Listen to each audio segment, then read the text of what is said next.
과거 우리나라에는 연좌제라는 끔찍한 형벌이 있었습니다. 나라에 반역을 하거나 왕에게 불충한 행동을 했을 때 일가 친족이 모두 죽임을 당하는 형벌이었습니다. 멸문지화라고 하여서 가문을 멸하는 큰 재앙의 형벌이었습니다. 심한 경우 본인의 가정은 물론이고 부모, 처가, 삼족을 멸하여서 죄인의 씨를 말린다는 아주 잔인한 형벌이었습니다. 가문의 남자는 전부 죽이고 여자는 노비나 종으로 전락시키는 아주 잔인한 형벌이었습니다. 조선시대 사육신 가문 중에서 비슷한 처벌을 받은 기록들이 있습니다. 중국 명나라 때에는 3족이 아니라 10족이 멸함을 받고 837명이 처형당한 사례도 있다고 합니다. 오늘날의 시각으로 보면 도무지 용납할 수 없는 처벌이지만 고대 사회에서는 이런 잔인한 처벌이 시행이 되었습니다. 성경은 이에 대하여서 철저하게 반대하고 있습니다. 신명기 24장 16절은 이렇게 말씀합니다. 같이 아버지는 그 자식들로 말미암아 죽임을 당하지 않을 것이요 자식들은 그 아버지로 말미암아 죽임을 당하지 않을 것이니 각 사람은 자기 죄로 말미암아 죽임을 당할 것이니라. 자, 죄는 누가 담당합니까? 각 사람은 자기 죄를 담당하는 거예요. 자기 죄는 자신이 담당하는 것이지 다른 사람이 지은 죄로 인하여 처벌을 받지 않겠다고 하십니다. 죄의 영향력은 전달될 수 있지만 죄는 철저하게 개인적이라는 것입니다. 민수기 16장 고라무리의 반역으로 광야 여정 중에서 가장 끔찍한 비극이 발생한 사건을 살펴보았습니다. 이 반역 사건은 원망의 절정 사건이었습니다. 광야의 여정 문제, 음식 문제로 원망하다가 급기야 하나님께서 세운 제사장 아론과 지도자 모세를 끌어내리고 그 자리를 자신들이 차지하고자 하는 반역을 일으켰습니다. 자, 이들의 반역이 심각한 것은 사람을 거스른 것이 아니라 하나님을 거스른 것이기 때문입니다. 이 원망은 전념성이 강해서 처음에는 작은 불평과 원망으로 시작하지만 나중에는 하나님을 인정하지 않고 하나님을 거부하는 영적 반역으로 확대가 됩니다. 고라무리의 반역이 이전의 원망과 달랐던 점들이 있습니다. 이전에도 애굽에서 나와서 시내 광야에서 출발하면서 계속해서 원망하는 장면들을 우리가 많이 살펴보았습니다. 그런데 고라무리가 원망하고 반역한 것은 다른 점이 있었습니다. 첫 번째로 달랐던 점은 이들의 반역이 성막 앞에서 발생했다는 점이에요. 민수기 16장 19절에 보면 이들의 반역 사건이 성막 앞에서 바로 앞에서 발생했다는 것입니다. 이전의 원망과 이전의 불평들은 성막 밖에서 일어났습니다. 하나님이 계시는 가장 거룩한 곳에서 가장 부정한 일이 발생할 수 있음을 보여주었습니다. 가장 깨끗해야 할 교회가, 거룩해야 할 성도가 세상의 부정과 같은 죄, 더 심각한 죄를 범할 수 있다 하는 것을 알려주고 있습니다. 회막은 원래 하나님을 섬기고 백성들을 축복하고 세워주기 위하여 존재하는 것인데 잘못하면 하나님을 대항하고 하나님의 말씀을 거스리고 죽이고 파괴하는 범죄의 장소로 만들어질 수가 있는 거예요. 고라무리의 원망과 반역이 전의 원망과 또 다른 점이 하나 있다면 이번의 반역과 원망은 아주 조직적으로 행해졌다는 점입니다. 전에는 일부 사람들에 의하여서 산발적으로 원망을 했는데 고라무리의 반역은 철저하게 계획을 세워 진행이 된 의도적인 원망이었습니다. 자, 지파 배치도를 한번 보겠습니다. 자, 레위 자손, 게르손, 고핫, 머라리 자손이 있습니다. 남쪽에 누가 있죠? 고핫 자손이 있습니다. 그 다음에 12지파 중에서 남쪽에 대표하는 지파가 어느 지파입니까? 르우벤 지파입니다. 그러니까 두 종족은 아주 가까이 붙어 있는 거예요. 소통이 잘 되는 거예요.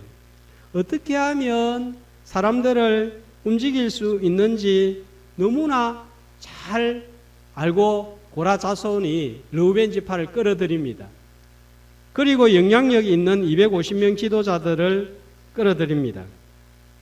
이 모두가 계획이에요. 그래서 악합니다. 악을 동마하는 사람들을 보면 머리가 참 잘 돌아갑니다. 어떻게 저런 상황 가운데서 저런 말과 저런 방법이 나올 수 있지? 놀라운 거예요. 16장 민수기 16장 41절을 보면 이렇게 잘 짜여진 계획에 의해서 진행되다 보니까 백성들도 이 원망에 전념이 되어서 가담을 했습니다. 그래서 나중에 죽고 난 다음에 모세와 아론을 향해서 너희들이 죽였다 이렇게 원망을 했습니다. 세운 계획을 보면 너무 완벽하기 때문에 그들이 원하는 대로 될 것 같았습니다. 그러나 그 계획이 수포로 돌아갑니다. 하나님께서 개입하셨기 때문입니다. 그러니까 우리가 하나님 앞에서 정당하면 어떤 악한 일이 있어도 담대할 수 있어야 됩니다. 하나님이 이걸 보고 계신다. 하나님이 찾아오신다. 이런 믿음으로 그런 상황들을 맞이할 수 있어야 되겠습니다. 하나님께서 개입하여 고라의 무리와 가담한 자들을 땅이 갈라져 죽고 불이 나와서 사름으로 처벌을 하였습니다. 14,700명이라는 엄청난 숫자가 죽은 것을 보면 그들의 반역과 백성들의 원망이 얼마나 악한 행위였는지를 알 수가 있습니다. 특별히 민수기 16장 27절을 보면 주동자인 고라의 가족들과 르우벤 지파의 다단과 아비람 가족들은 땅이 입을 열어 삼켜버리고 말았습니다. 우리는 성경을 보면서 그냥 땅이 부러져서 사람들 죽었거나 생각하지만 생각해 보세요, 여러분. 산 사람이 산채로 땅 속으로 들어가 가지고 묻혀버린 거예요. 생매장된 거예요. 얼마나 무섭고 놀라운 끔찍한 일입니까? 자, 그런데 오늘 민수기 26장 본문 말씀을 보면 민수기 16장에서 몰랐던 사실을 제공하고 있습니다. 5절부터 9절까지 보면 르우벤 지파의 가족들을 소개하고 있는데 내용이 조금 복잡한데 쉽게 도표로 보면 이렇습니다. 자, 르우벤 지파에는 네 종족이 있었는데 네 후손이 있었는데 한옥, 발루, 헤스론, 갈미입니다. 자, 이 세 후손들 가운데 발루의 아들이 엘리압입니다. 자, 엘리압한테는 너무엘, 다단, 아비람이 세 아들이 있었어요. 그런데 고라무리의 반역에 참가한 아들이 누굽니까? 다단과 아비람입니다. 그러니까 한 아들 느무엘은 반역에 가담하지 않았다 하는 사실을 알 수가 있습니다. 그런데 오늘 말씀을 보면 우리를 아주 당황스럽게 만드는 말씀이 나옵니다. 11절 말씀입니다. 고라의 아들들은 어떻게 되었다고요? 죽지 않았다는 거예요. 민수기 16장을 보면 아버지 고라의 반역죄로 인하여서 다 죽은 줄 알았는데 살아 있습니다.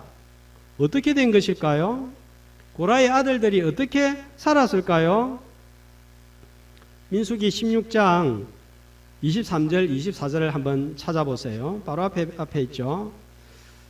하나님께서 처벌을 하기 전에, 심판을 하시기 전에 모세를 통하여서 회중들에게 이 심판을 면할 수 있는 말씀을 주십니다. 24절에 보면 회중에게 명령하여 이르기를 너희는 고라와 다단의 아비람의 장막 사방에서 어떻게 하라고요? 떠나라 한 거예요. 떠나면 살 수가 있는 것입니다. 그때 떠난 사람들은 심판을 받지 않고 살았는데 고라의 아들들은 아무리 아버지의 일이라고 하지만 아버지를 따르지 아니하고 떠난 거예요. 아버지의 반역하는 일은 이건 아니다 생각하여서 가담하지 아니하고 또 심판 직전에 떠난 거예요. 자, 그래서 살아남았습니다. 우리는 부모님의 말씀에 순종하고 또 부모님을 공경해야 됩니다. 그러나 성경은 뭐라고 말합니까? 자녀들아, 주 안에서 너희 부모에게 순종하라. 이것이 옳으니라. 옳은 거예요. 그러나 어떻게 순종하라고요? 주 안에서 하라는 거예요. 신앙적으로 위배된다면 아무리 사랑하는 부모고 공경하는 부모라고 할지라도 거부할 줄 알아야 되는 것입니다. 우리가 정부의 정책을 따르지만 그것이 우리의 신앙과 위배되고 우리의 신앙에 맞설 때는 단호하게 거부할 줄 알아야 됩니다. 부부지간에도 마찬가지입니다. 남편을 공경하고 의견을 따라야 하지만 주 안에서 따라야 됩니다. 신앙적으로 아닐 때는 여보 그거 아니잖아요. 이렇게 나올 줄 알아야 됩니다. 아나니아 삽비라 부부가 하나님 앞에 귀한 헌금을 하고서도 장례식을 치른 이유가 무엇입니까? 남편이 땅을 팔아서 일부만 내자고 했을 때 아내라도 여보 사실은 저도 땅을 팔려고 내놨는데 땅값이 그렇게 막 올라가지고 가격이 많이 나올 줄 몰랐어요. 아까운 생각이 들어요. 우리가 일부만 바친다고 해서 사람들이 알겠어요. 그러나 하나님은 아시잖아요. 그래서 이건 아닌 것 같아요. 작정한 대로 드립시다. 다른 거는 따르겠지만 나는 이거는 동의할 수 없어. 이렇게 했다면 남편의 생명을 구하고 장례식 대신 바나바처럼 신앙의 모델이 되는 부부가 되었을 것입니다. 오늘 반면교사가 아니라 긍정적인 모델로서 우리한테도 참 본이 되는 신앙의 인물이 되었습니다. 그렇게 하지 못해서 부부가 똑같다 하는 소리를 듣습니다. 부모, 형제, 부부, 자녀와 함께하고 서로 순종하고 따르고 마음을 합하되 주 안에서 말씀 안에서 신앙 안에서 함께함으로 영적으로 죽지 아니하고 사는 역사를 경험하는 저와 여러분이 되시기를 주님의 이름으로 축복합니다. 죽지 않고 살아남은 고라의 자손들 그러면 어떻게 되었을까요? 여기에 신앙의 반전이 있습니다. 성경을 알되 깊이 알면 깊은 은혜를 받습니다. 민수기 16장만 알면 고라 무리가 하나님이 세운 제도와 법을 무시해서 심판을 당했다. 그래서 하나님 말씀 잘 따라야지 이 정도의 교훈을 받습니다. 그러나 26장까지 알면 좀 더 은혜를 받고 더 나아가면 더 깊은 은혜를 받는 거예요. 자, 고라 자손들 이 일이 있고 난 다음에 어떻게 되었을까요? 역대상 6장 31절을 보면 다윗이 왕이 되고 안정이 되었을 때 한 일이 나옵니다. 자, 무슨 일을 했습니까? 평안을 얻었을 때에 다윗이 여호와의 성전에서 찬송하는 직분을 맡긴 자들은 아래와 같았더라 하면서 찬양대를 조직을 했습니다. 그런데 이 찬양을 전부 총괄 지휘하는 대표자 세 사람이 나오는데 헤만, 아삽, 에단입니다. 자, 누구라고요? 헤만, 아삽, 에단. 역대상 16장 39절에 보면 헤만의 오른쪽에서 일을 하던 직무를 수행하던 사람이 나오는데 누구예요? 아삽입니다. 왼쪽에서 직무를 행하던 자는 에단입니다. 그러면 중심 인물은 누굽니까?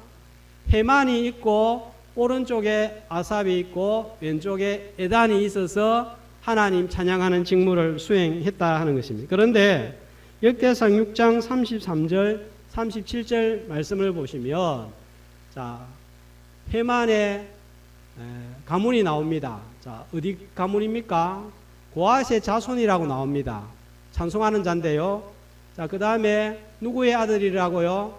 요엘의 아들이요. 그렇게 해가지고 쭉 족보를 추적해 나가서 보니까 누구의 아들이라고요? 고라의 아들이요. 고라의 후손이다 하는 거예요. 놀라운 반전이지 않습니까?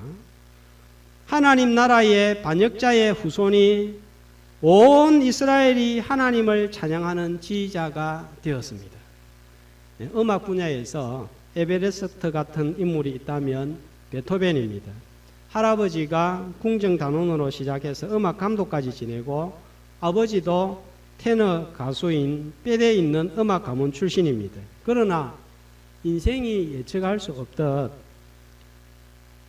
베토벤의 할아버지가 돌아가시면서 가산이 기울기 시작하더니 아버지가 술을 퍼마시기 시작하고 아들 베토벤이 음악적인 재능이 있는 것을 보고 돈벌이 도구로 활용하기 시작합니다.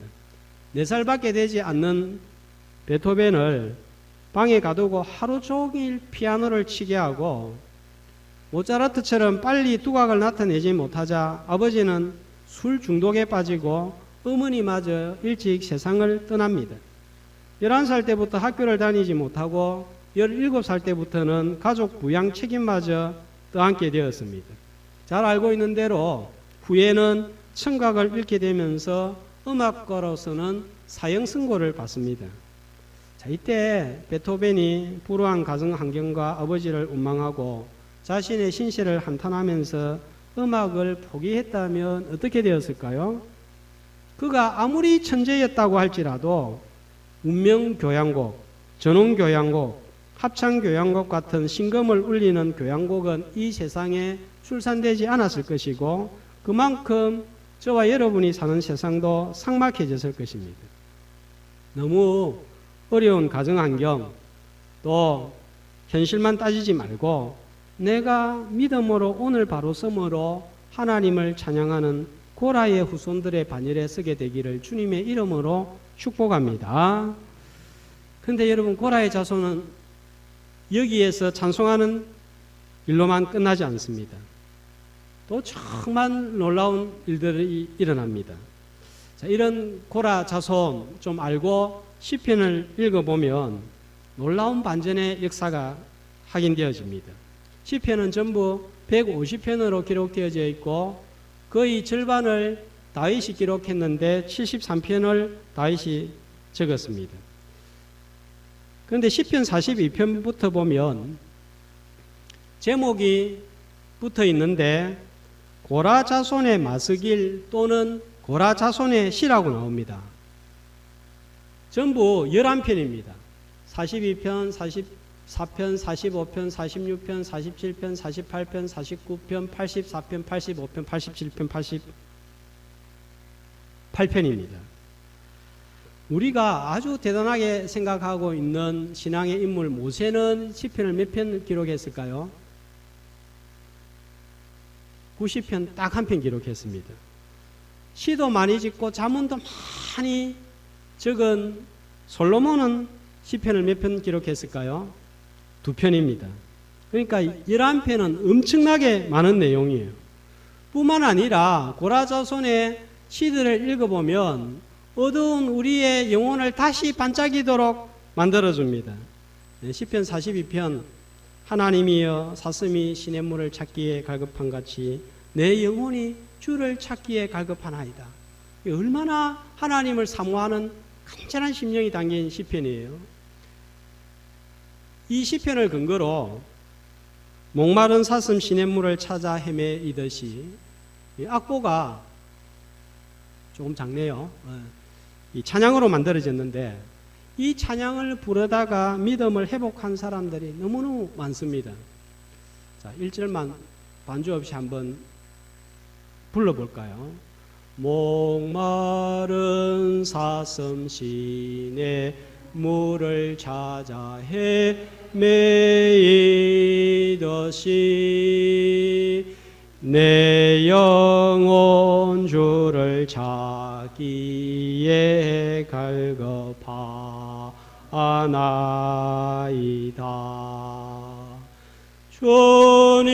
주님만이 나의 방패 방패 나의 참 소망 나의 정성 다 바쳐서 주님 경배합니다. 80년대 한국교회를 영적으로 강타한 대표적인 찬양 중에 한 곡이, 이 찬양을 부르다 보면 나도 모르게 저절로 손이 이렇게 올라가지게 되는 거예요. 저같이 몸 동작이 불편한 사람, 잘 하지 못하는 사람도 이 찬양을 부르면 손을 들어 올리고 싶은 마음이 일어나는 그런 놀라운 찬양이에요. 그런데 이런 찬양을 기록한 사람이 누구라고요? 고라 자손들이라는 거예요. 46편도 우리가 너무 잘 아는 말씀이죠. 하나님은 우리의 피난처시요 힘이시니 환난 중에 만날 큰 도움이시라. 하나님이 그 성중에 계심에 성이 흔들리지 아니할 것이라. 새벽에 하나님이 도우시리로다. 반역자의 가문에서 흘러나오는 별빛처럼 빛나는 아름다운 찬양. 3대째, 4대째 예수 믿은 가정, 집안에 목사가 몇 명이고 장로가 몇 명이고 너무 이런 조건을 부러워하거나 이런 조건에 얽매이지 않아야 되겠습니다. 고린도전서 1장 26절에서 28절에 보면 하나님이 어떤 사람들을 사용하는지 이렇게 말씀합니다. 다 같이 한 목소리로 형제들아 너희를 부르심을 보라. 육체를 따라 지혜로운 자가 많지 아니하며 능한 자가 많지 아니하며 문벌 좋은 자가 많지 아니하도다. 그러나 하나님께서 세상에 미련한 것들을 택하사 지혜 있는 자들을 부끄럽게 하려 하시고 세상에 약한 것들을 택하사 강한 것들을 부끄럽게 하려 하시며 하나님께서 세상에 천한 것들과 멸시받는 것들과 없는 것들을 택하사 있는 것들을 폐하려 하시나니.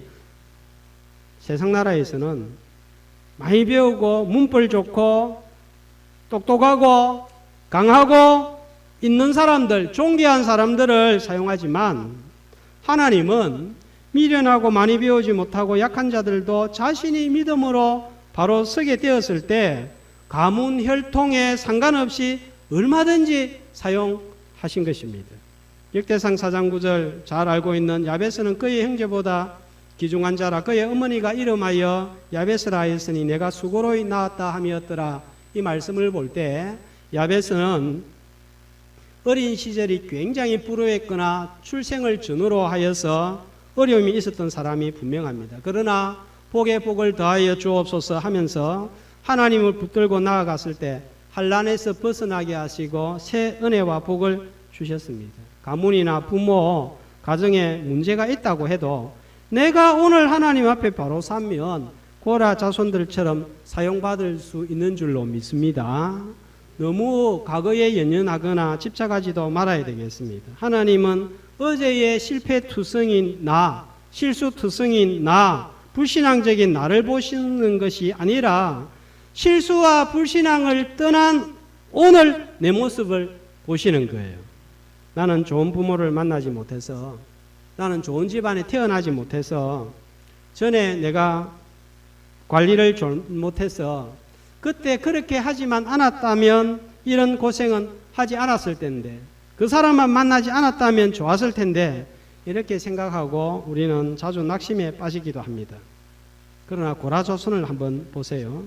어두운 과거가 있었지만 하나님은 지나간 과거가 평가 기준이 아니었습니다. 어둡고 불행한 과거가 있었을지라도 아프고 힘들었던 과거는 흘러보내고 오늘 내가 새 마음을 품고 오늘 내가 새 은혜를 갈망하면서 오늘 내가 새롭게 나아간다면 강물을 흘러보내듯이 하나님께서는 흘러보내고 새롭게 회복시켜 주실 줄로 믿습니다. 고라의 자손들이 빛나는 이유는 부끄러운 과거 가문에도 불구하고 믿음으로 섰기 때문이에요. 물론 없었으면 더 좋았을 것입니다. 그러나 그 어두웠던 과거 때문에 고라 자손을 우리가 오늘 생각하면서 이야, 세상에 이런 일도 있구나, 하나님은 이렇게도 하시는구나 감동을 받는 것입니다. 밤하늘에 별이 빛나는 것은 어두움 때문입니다. 오히려 어두운 과거 때문에, 어려운 과정 환경 때문에 더 하나님을 바라보고 의지하다가 밤하늘의 별빛처럼 빛나는 신앙의 반전을 경험하는 저와 여러분이 되시기를 주님의 이름으로 축복합니다. 고라 자손들은 또 찬양하는 데서 끝나지 아니하고 시편을 기록하는 것에서 끝나지 아니하고 국가를 위기에서 건지는 일에 사용을 받는 놀라운 일에 사용을 받습니다. 여호사밧 왕이 유다를 통치할 때에 암몬 왕, 모압 왕, 마온 사람들이 연합하여서 침략을 합니다. 세 나라가 연합을 해서 유다를 침공하니까 왕과 백성들의 마음이 너무 두렵고 쫄한 거예요.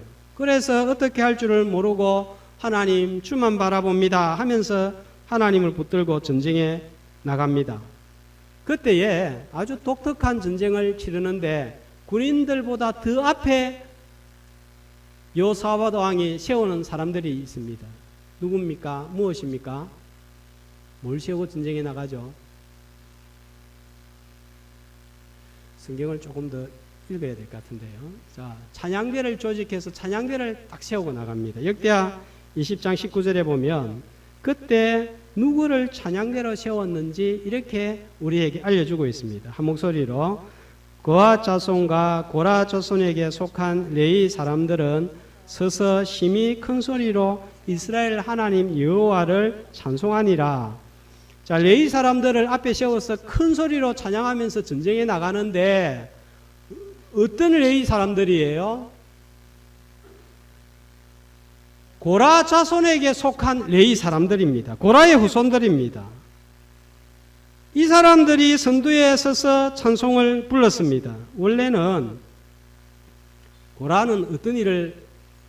조상 고라는 어떤 일을 했습니까?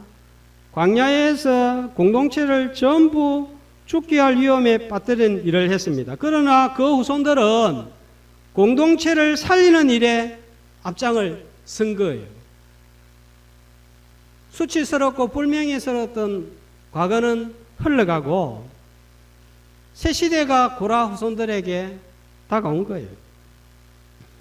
호주라는 나라는 해마다 세계에서 가장 잘 사는 나라, 가장 잘 사는 도시를 선정할 때 5손가락, 3손가락, 2손가락 안에 들 정도로 살기가 좋은 나라입니다. 맑은 공기, 풍요롭고 아름다운 자연환경, 깨끗한 도시, 편리한 교통, 양질의 교육, 발달된 사회보장제도, 안정된 노후로 다른 국가들의 부러움을 사고 있습니다. 그러나 호주라는 나라의 시작은 그렇게 아름답지를 못합니다. 영국이 대륙을 발견하고 개발하기 위해서 이민정책을 세워도 아무도 그 대륙에 가지를 않습니다.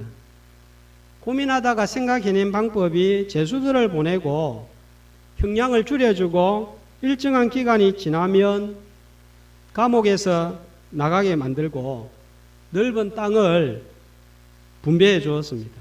그랬더니 형기를 마치고 돌아가라 하니까 돌아가지 않고 정착해서 살기 시작하고 나라를 개척하기 시작합니다.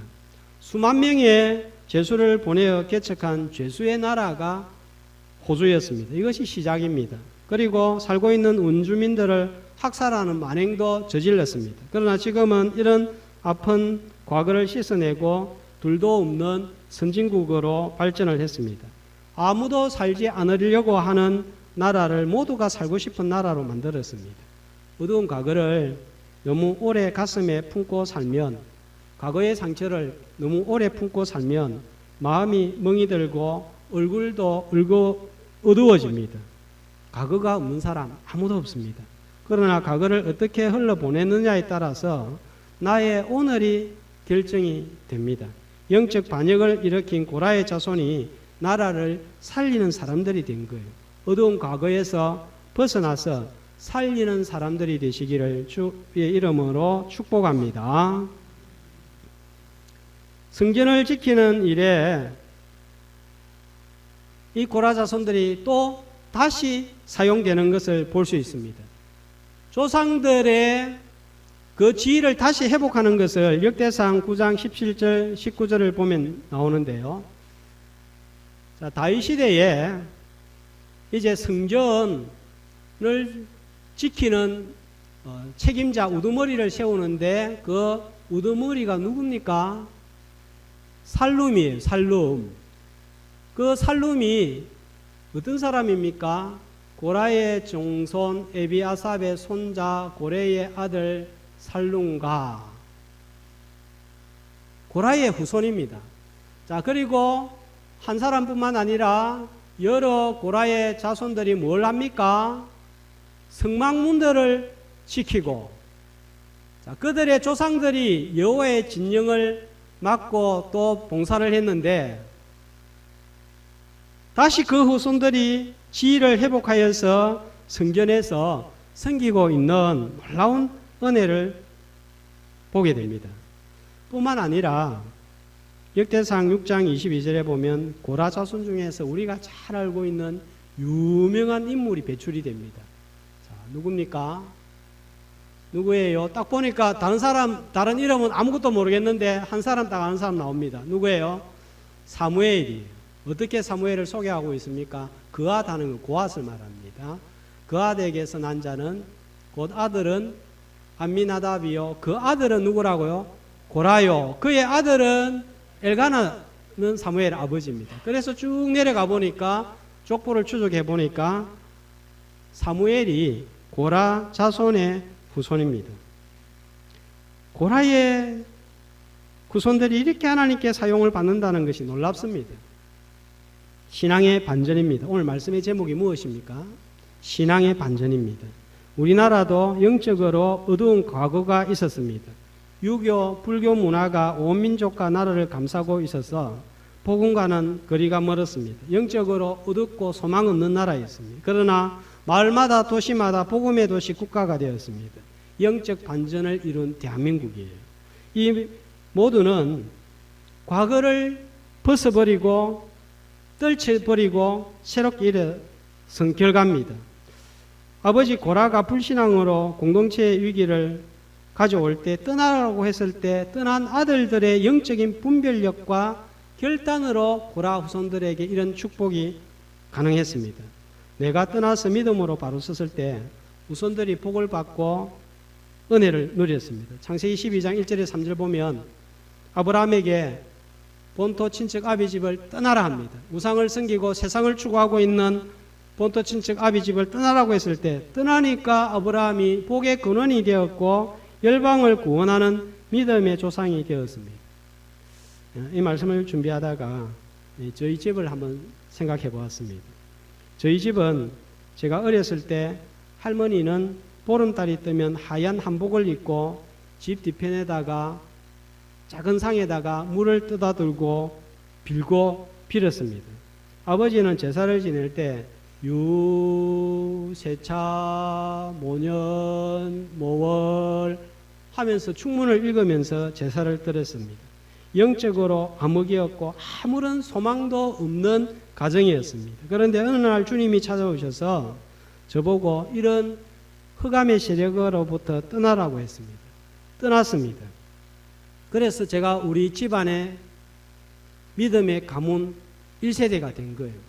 어떤 분들은 뭐 할아버지 또 아버지 또 그 정조 할아버지 그 믿음의 가문이다 이렇게 자부심을 가지고 있는데 그것도 좋습니다. 그런데 저는 제가 우리 가문의 믿음의 1세대가 되었다는 거 이게 참 영예롭다 명예롭다 이렇게 생각을 합니다. 2세대까지는 확실하게 현재 확보가 되었습니다. 앞으로 3세대, 4세대로 이어질 것입니다. 그때 누군가 후손 가운데 물어보겠죠. 언제부터 우리 집은 예수를 믿게 되었냐고. 정조 할아버지 때부터, 고조 할아버지 때부터 믿었는데 1세대인데 목사가 되었다고, 장로가 되었다고, 집사가 되었다고. 그때 그들이 말할 것입니다. 신앙의 반전이 일어났네요. 그리고 우리가 이렇게 살고 있네요. 이런 소망을 품어봅니다. 여기 앉아있는 누구든지 품을 수 있는 소망이에요. 죄인이 생명나무 십자가로 의인된 자들이 가지는 하나님 나라의 비전이고 꿈이고 하나님께서 이 비전과 꿈을 우리에게 주신 줄로 믿습니다. 누구나 어제의 어두운 과거와 불신앙 죄가 있습니다. 그러나 하나님께서 싫어하시는 장막에서 떠나라고 할 때 떠남으로 심판이 아니라 하나님을 찬양하는 일에 앞장서는 해망 같은 사람이 되고 공동체를 위기에서 건져내고 하나님 나라의 문지기가 되고 사무엘 같은 믿음의 사람을 배출하는 신앙의 반전이 있는 성도들 가정 가문이 되시기를 주님의 이름으로 축복합니다.